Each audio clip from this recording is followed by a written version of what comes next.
I was 19 when my parents went through a messy separation, and I was sent to live with my uncle for the summer. He had always been the cool one in the family, successful, generous, and effortlessly calm.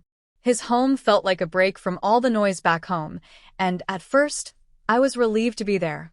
My uncle worked long hours, often leaving early and coming back late.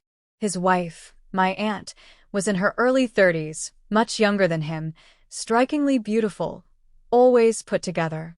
She moved like she belonged in a different world, one where everything was effortless and charming. I noticed early on that she barely acknowledged my uncle's presence. There wasn't much warmth between them. Still, I kept to myself.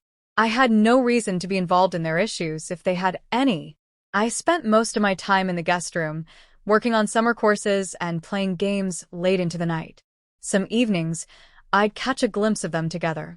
My uncle would try to make conversation at dinner, ask her about her day. She'd nod, smile without her eyes, and change the subject. He didn't push. That's what struck me, how calm he was, like he didn't even notice she was slipping away. A week into my stay, I went downstairs for a late snack. The house was quiet. My uncle had gone to bed early. As I passed the living room, I saw her, my aunt, curled up on the couch, whispering into her phone. The way she smiled, how she tucked her hair behind her ear, it didn't feel like a conversation with a friend. I stopped, hidden by the corner. Her tone shifted, soft, intimate, teasing. I couldn't hear the words clearly, but it didn't matter. I stood there longer than I should have, until she suddenly ended the call and disappeared into the hallway. I didn't tell anyone. I didn't even let myself think about it too much. It wasn't my business. Maybe I misunderstood. Maybe it was just a moment taken the wrong way. The next day, she acted like nothing happened. Offered to make me breakfast. Wore perfume. Laughed at a joke I made about my summer classes. I tried to shake it off. But once you start noticing things, you can't stop. It's like a crack in a windshield, spreads slowly, but constantly. I started watching without meaning to. Not spying, just observing. Every time she laughed at her phone, every time she left the room to take a call. My uncle was always asleep or away when it happened. And she was always careful, but not careful enough. She wore makeup even on days she didn't leave the house. She hummed to herself while getting ready. She spent more time on her phone than with him. 2 nights later, I woke up thirsty. It was around 2 a.m. I slipped out quietly to the kitchen. On my way back, I caught something in the corner of my eye, a shadow moving past the front hallway. I paused. There she was, dressed in a satin robe, barefoot, keys in hand. She opened the door slowly, looking back once as if checking if the coast was clear. She didn't see me. She closed the door softly behind her. I stood there in silence. My chest felt tight, like something was pressing down on me. It was surreal, like watching a stranger sneak out of my house. I wanted to believe there was a logical explanation. Maybe she was meeting a friend. Maybe she needed air. But everything about it screamed secrecy. She didn't leave a note. She didn't even take her phone. I walked back to my room, sat on the edge of the bed, and stared at the floor. My uncle was in the next room over, sleeping like nothing was wrong. He trusted her. He trusted me.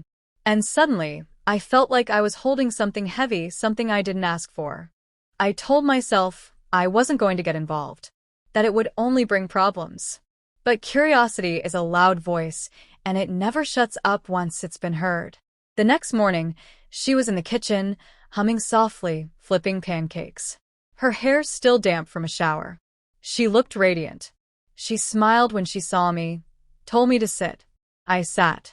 I watched her carefully. No signs of guilt. No hesitation. Just a perfectly normal morning. I wanted to ask her where she went, just to see her reaction. But I couldn't bring myself to. I didn't know what I was trying to prove, or who I was trying to protect, my uncle or myself. The tension started eating at me. Every day felt heavier. I'd walk into a room and freeze, half expecting to find her whispering again. I started avoiding eye contact, meals, small talk. She noticed. I could tell. A few days later, my uncle had to go out of town for work. Just overnight. He left after dinner. That evening, The house was quieter than usual. She wasn't on her phone. She barely said a word. Around midnight, I heard the door open again. This time I followed. Quiet steps. Careful breaths. I peeked through the blinds.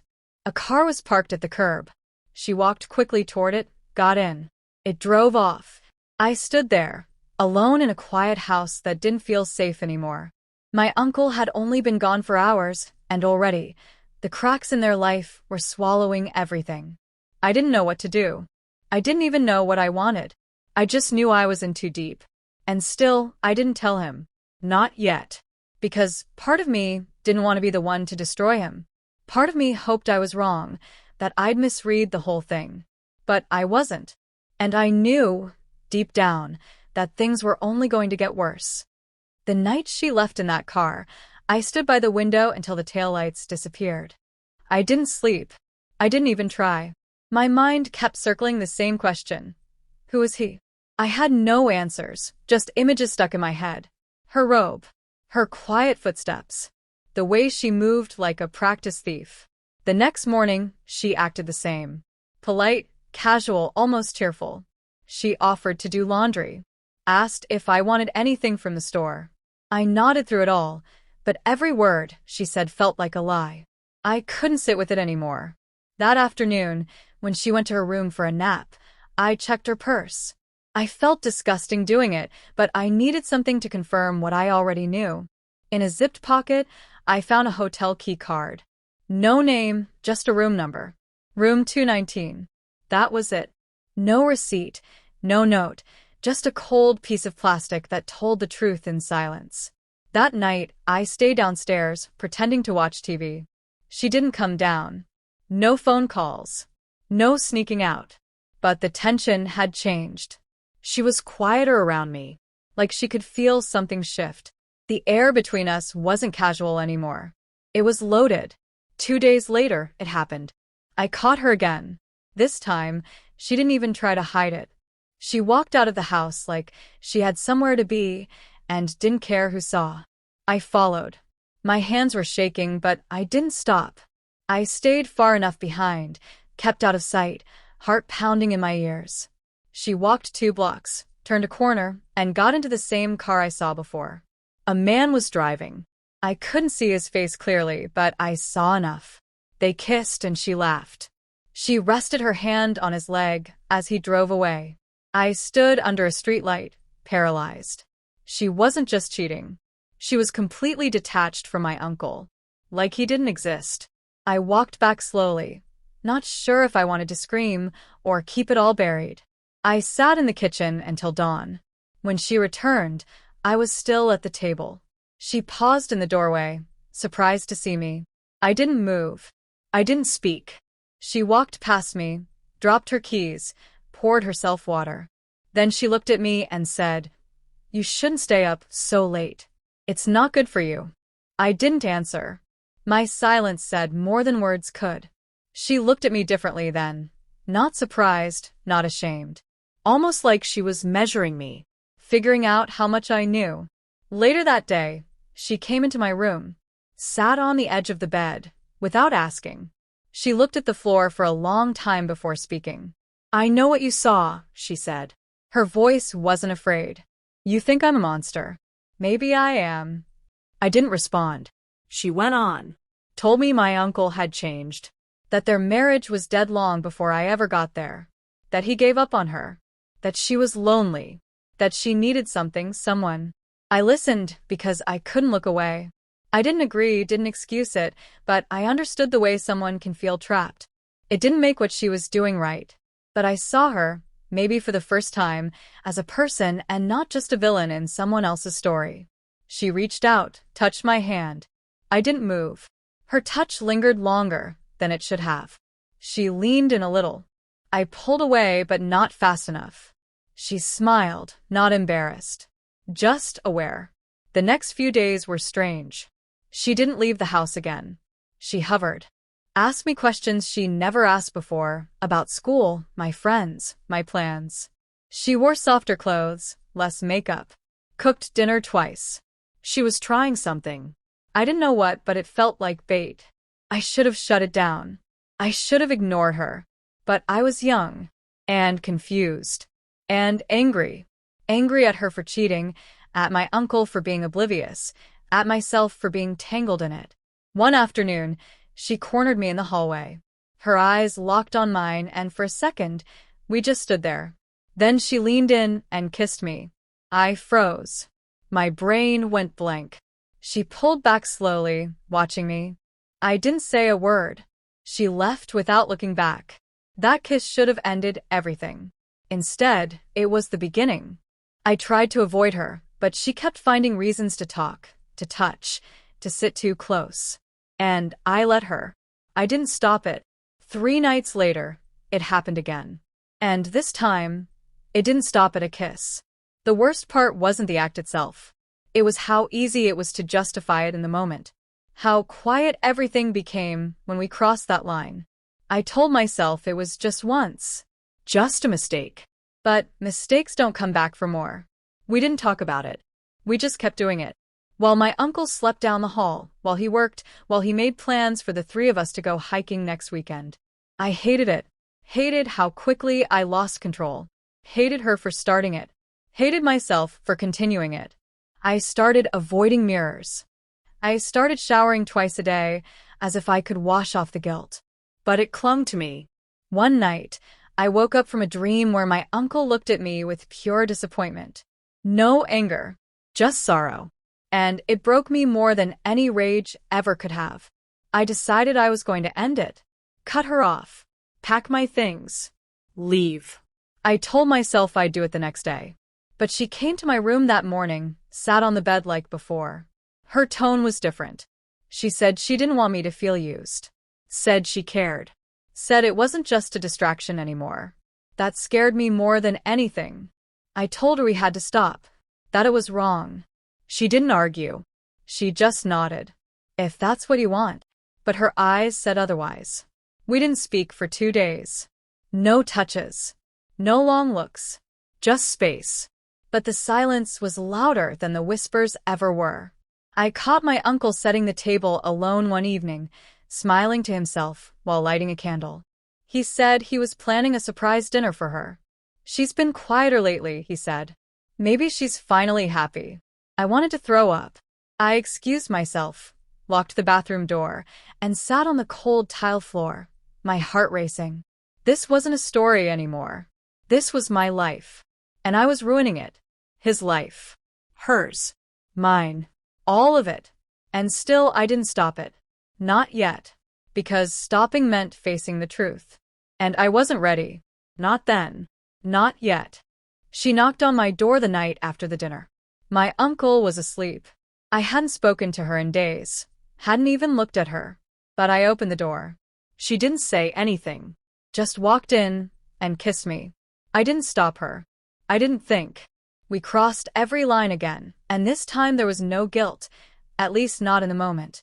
Afterwards, I couldn't breathe. I sat there with my head in my hands while she got dressed in silence. She didn't look at me when she left the room. I didn't sleep. My thoughts were loud and sharp. I didn't even recognize myself anymore. I had become someone I wouldn't have even respected months ago. The next morning, she acted like it didn't happen. She offered me coffee, complimented my shirt, smiled like we were just 2 people sharing a kitchen. My uncle joined us minutes later. He was in a good mood. Said work had gone well. Asked if we wanted to go out to eat that weekend. I nodded automatically. She laughed and wrapped her arm around him. The casual affection made my stomach churn. Later that day, I told myself it was the last time. I wrote it down, even said it aloud to make it real. I repeated it like a promise, but she knew. She could see it in my eyes. That I was slipping. That I wasn't strong enough to walk away. She came to me again that night. I told her no. She kissed me anyway. I didn't stop her. Not because I wanted it, but because I was weak. Because it felt easier to surrender than to fight her. It was like drowning and choosing not to swim. The days blended together. We were careful, but reckless at the same time. Every moment we were alone was a risk. And yet, I craved the tension, hated the silence, hated the pretending, but hated myself more for needing her. She had a way of making me feel seen in ways I didn't understand. She said I wasn't a mistake, that it wasn't just about cheating, that I was something she looked forward to. I wanted to believe it. One night, she told me she didn't think she loved my uncle anymore, that he was a good man but not her man, that she didn't want to live a life full of quiet disappointments. I didn't know if she meant it or if she was manipulating me, but I didn't stop her when she said it. I let it fill the space like a secret between us. And then it started to fall apart. My uncle brought home flowers one day, said he'd booked a surprise getaway for them. Just the two of them. He looked excited, proud, like he was trying to rebuild something. She smiled and hugged him and said she couldn't wait. Hours later, she was in my room again. I felt sick, physically sick. I couldn't look at her. I told her it was over, that I couldn't keep doing this to him, that I couldn't live like this. She stared at me like I'd betrayed her, like I owed her something. She asked if I was going to tell him. I didn't answer. I think that was when she realized I wasn't under her control anymore. After that, she pulled away. She didn't come to my room, didn't speak to me unless it was necessary. My uncle didn't notice the shift. He was too busy planning romantic gestures, too busy being in love with a version of her that didn't exist anymore. I avoided him as much as I could. Every word he said felt like a knife. Every smile, every plan. He trusted me. He let me into his home, gave me space, treated me like a son. And I was burning that bridge in silence. Then came the night of the anniversary. He made dinner from scratch, set the table, lit candles. I sat there pretending to be okay. She wore a red dress, the same one she wore the night I first saw her sneaking out. My appetite vanished. He made a toast, said he knew things had been rough, but he believed love was worth fighting for. He raised his glass, smiled at her like she was the only woman in the world. She clinked glasses, kissed his cheek. I looked away. I excused myself and locked the bathroom door. My heart was racing. I looked in the mirror and saw a stranger. My chest was tight. My hands were cold. I couldn't live like this. Not anymore. I sat on the floor, my head between my knees. I thought about all the moments that led here. Every time I said yes when I should have said no. Every look, every touch, every lie. He knocked on the door, asked if I was okay. I said I felt sick. He told me to rest. I heard his footsteps fade. Her laughter followed. She was good at pretending, but I couldn't do it anymore. I stayed up that night, sitting at the dining table long after they went to bed. The house was quiet, but my mind wasn't. I was done pretending. I had made my choice the moment I didn't stop it. Now I had to deal with what that meant. When the sun came up, I hadn't moved. The guilt had taken on weight. It wasn't just a feeling anymore, it was part of me. And I knew the only way forward was through the fire. I didn't know what would happen next, but I knew I couldn't stay here. Not as the coward who kept quiet, not as the liar who smiled through dinners. It had gone too far. And now someone had to pay for it, even if it was me. I left before anyone woke up, packed only what I needed, wrote a note I kept rewriting until the ink smeared, then crumpled it and tossed it in the trash. I told myself leaving was the best option, the cleanest way to disappear from a mess I helped create. But guilt doesn't let you vanish. It follows. It lingers in your skin, your breath, your silence. I took a train back home, didn't answer his texts, didn't open hers. I thought putting distance between us would give me peace. Instead, it gave me space to drown in everything I hadn't said. I kept picturing his face at the dinner table, his smile when he mentioned their anniversary, his trust. That blind trust that made me sick to my stomach. I tried to go back to normal life. I enrolled in fall classes. I hung out with friends. I told my parents I just needed a break from the city. None of it worked. I couldn't focus. Every time I closed my eyes, I saw her hands on me. I saw his eyes in the dark. I heard the silence that stretched between truth and betrayal. 3 weeks passed before he called. I stared at the phone until it stopped ringing. Then it rang again. And again. The 4th time, I answered.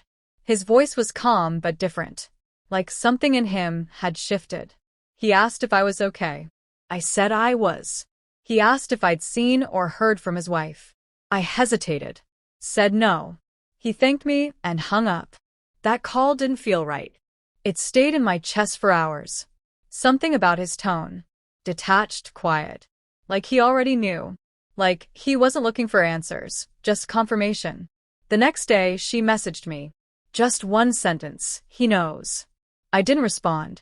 I read it 100 times but never typed anything back. What could I say? There was no defense, no clean explanation. Only shame. Later that night, he called again. This time, he didn't waste time. He said he found messages. Photos. He didn't yell. He didn't even sound angry. Just broken. Like a man who couldn't understand how betrayal could live so close to him without warning. He asked me why. Not how. Not when. Just why. I had no answer. I apologized. Over and over. But sorry was empty now. It was late and useless. He didn't say anything for a long time. Then he said, I trusted you. Both of you. He hung up. The silence after that call was the heaviest thing I've ever felt. I couldn't eat. Couldn't think. I sat on my bedroom floor for hours, trying to piece together how I became someone I never wanted to be. A week later, I got a letter. Handwritten. From him. He said he wasn't writing to shame me. He said betrayal like ours doesn't happen in a vacuum.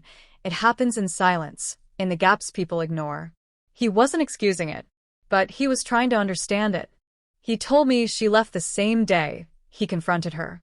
Took a few bags and disappeared. No goodbye. No fight. Just gone. He wasn't surprised. He said he felt the distance long before it reached the surface. What surprised him was me. He said he never thought I'd be capable of something like that. Said he wondered every day what he missed, what signals he ignored. He said trust is the hardest thing to lose, and the hardest thing to rebuild. He ended the letter by saying he didn't hate me, that he was choosing to forgive me, not for me, but for himself. He didn't want to carry this weight forever. But he didn't want to see me. Not now. Maybe not ever. I cried reading that. Not because he forgave me, but because I didn't deserve it. Months passed. I never saw her again. She tried to reach out once, maybe twice, but I blocked her. Whatever we had was born in destruction. It didn't deserve a future. I focused on rebuilding. Not just routines, but myself. I saw a therapist. I stopped pretending I was fine. I told the truth for the first time in a long time. Every ugly part. Every selfish choice. There were nights I couldn't sleep. Nights where the guilt came back sharp, reminding me of what I did, of who I became. But slowly, the weight started to shift. Not disappear, but adjust. I started volunteering. Teaching kids. Being useful in small ways. I knew I couldn't undo what I did, but I could try to live in a way that honored the pain I caused. Not to earn forgiveness. Just to stop hiding. I think about him often. Not her. Him. The way he trusted me. The way he believed I was better than I turned out to be. That kind of betrayal doesn't leave quickly. It stains. But he forgave me. And I'm learning to do the same for myself. That summer ruined a part of me. But it also forced me to confront the parts I'd been ignoring. My insecurities, my ego, my craving for validation, at any cost. I don't know where he is now. I don't know if he ever thinks about it. About me. But I think about him every time I have the chance to make a different choice. A better one. Because I learned that betrayal doesn't start with a single act. It starts with silence. And I don't want to be silent anymore.